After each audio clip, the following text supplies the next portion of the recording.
everybody, this is Joel Hoekstra of Whitesnake. Welcome back to the School of Rock. So I want to talk about adding the ninth to your arpeggios today, in particular major arpeggios, okay? And I'm just going to give you some different ideas and techniques that I use with tapping and hybrid picking and legato. Okay, so the first exercise, I want to take basically what would be a G major triad, but I want to be adding the ninth to it, okay?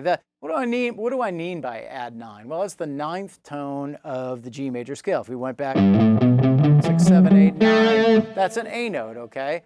So we're trying to add in an A to the standard major triad arpeggios, which would be the 1, 3, and 5. So your notes really in these runs are all going to be G, A, B, and D, okay?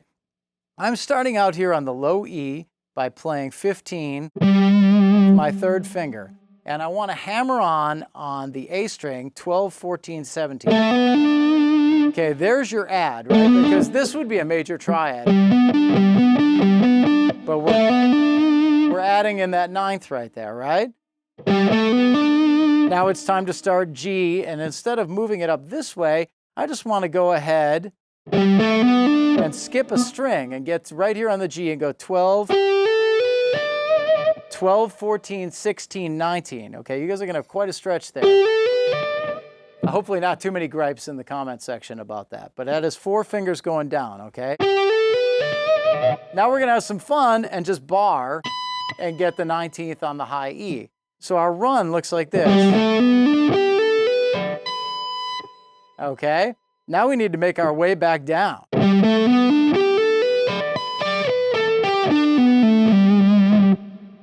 So coming back down, same notes.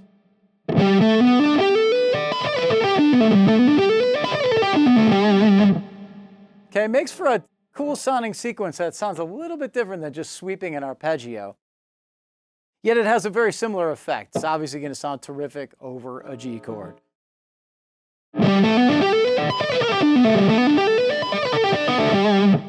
So here's that first exercise for you again. Okay? Now, what I did with any of these, some of these may be in the magazine, some not. I just want to move it to C, okay? So I want to move my third finger down to C here and go 2, 3, 5 right there on the D. And then we're going to skip that string again, get our 4 notes, okay? So we're going with one hand there, 13, 15, 17, 20. And we're going to bar for that high C there on 20. Okay, so we have... Okay, now we're just going to make our way back down. So we end up with...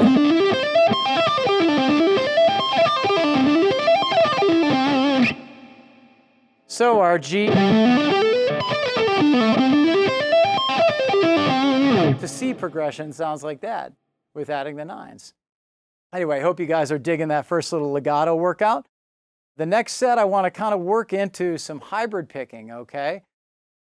I'm going to take a G power chord here, going right on 5 on D, 7 on G, and 8 on B, okay? What I want to do is assign the pick to the low note on my right hand, the middle finger to the next one, and the third, okay? Just going...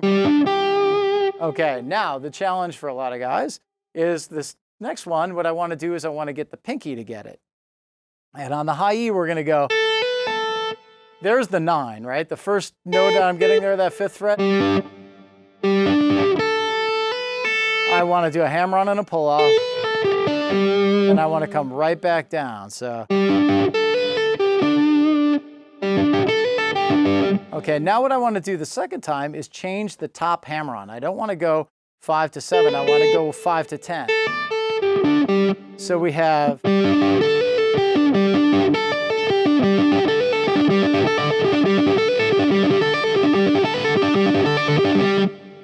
And obviously you can move that right up to 10th position for C.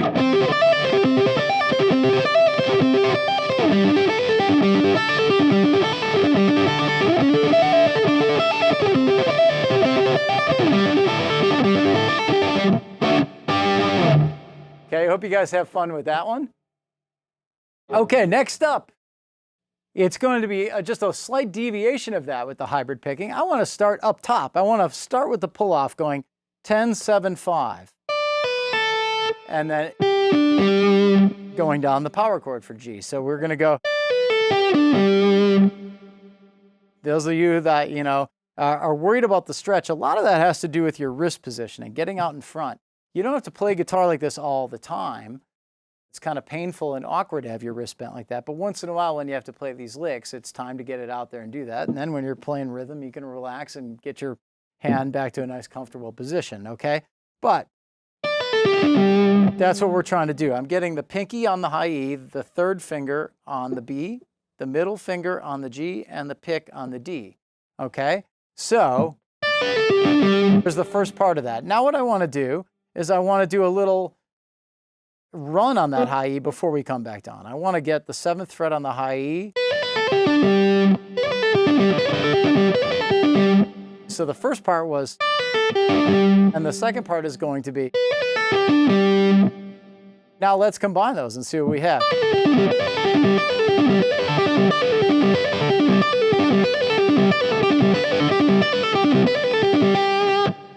And of course, moving it up to C.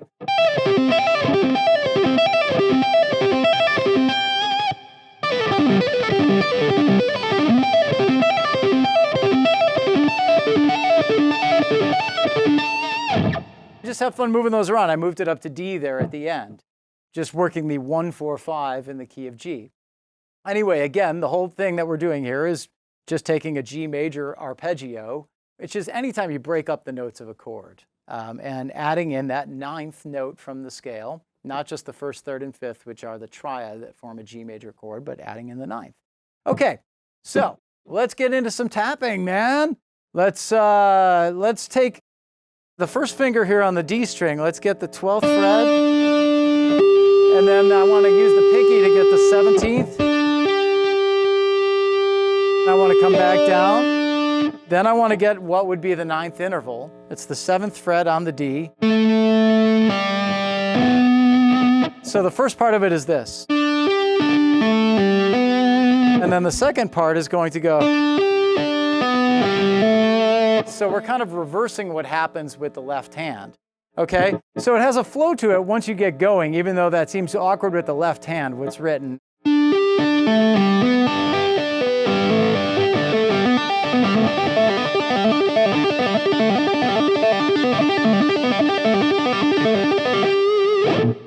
And of course, you can move it to the next string for C.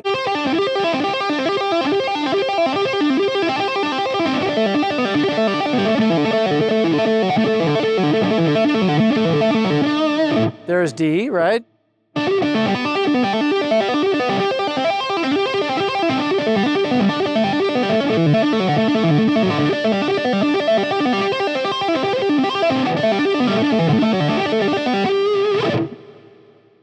Okay, knock yourselves out with that. Have a good time. One more exercise in terms of getting this add 9 thing, adding in that 9th interval to major arpeggios. I want to do a tapping thing again, but I want to focus a little more on string skipping rather than staying on one string, okay? What I'm going to do is think about this as the G right here, 10 on the E, 12 on the B, and 12 on the G, okay? And where I'm going to get the 9 intervals are right here, 14 on the G. This is, of course, the D note that's within the triad, the 15 on the B, and 17 on the high E is once again the 9. So I just want to work on going, rocking back and forth between those notes. So like I'm pulling off 17 on the high E to 10 on the high E. Now moving on to the B string, I'm getting that 15. See those two patterns kind of working together? 15 to 12. Then the 14 to the 12 right here. So we have this so far. I just want to work back in that direction. So we have. So the beginning of this exercise sounds like this. Now what I want to do is every other time jump around. So instead of having it go, I want to have it go. So we have this.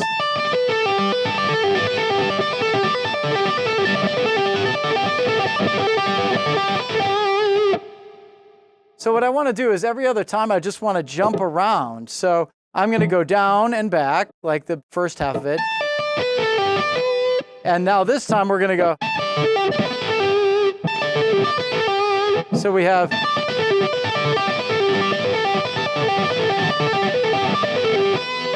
Whatever you really want to do with it. The idea is that you have the G triad and you have the 9 set up here.